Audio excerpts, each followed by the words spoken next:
La fonctionnalité de ce dossier-là fait qu'on est plus effectif, on est plus efficient lorsque on met notre dossier médical électronique à jour et on perd moins de temps. Donc, on n'est pas à chercher dans plein de papiers pourquoi il venait la dernière fois, etc. En faisant ça, on va sauver des espaces. Tu sais, la place où on met des archives que, ils vont être récupérés. Deuxièmement, le temps secrétaire. Le temps qu'on payait quelqu'un à mettre des tests de laboratoire dans des dossiers, on va le prendre à communiquer, à faire des communications avec le réseau local de courriel pour indiquer ce qu'on fait. Okay? Donc, c'est un...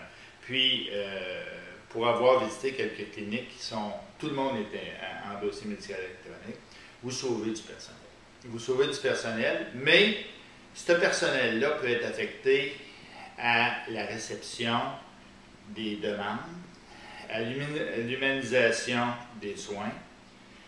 On peut changer aussi le type de personnel entre des gens qui bêtement mettaient des choses avec des gens qui vont être ton assistant doctor, comme il arrive aux États-Unis, etc. La même somme d'argent peut être investie dans l'amélioration du service aux patients. Donc, ce que ça fait, c'est que la productivité du médecin,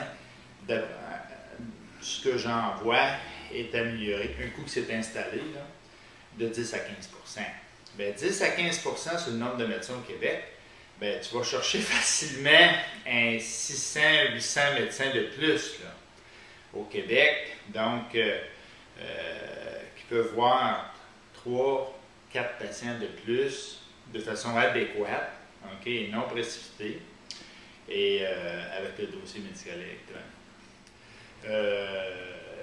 La confidentialité aussi.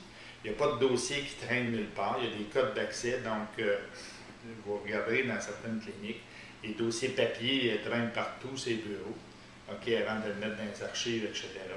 Mais là, dans le dossier médical électronique, ben, ça prend un code d'accès pour accéder aux patients.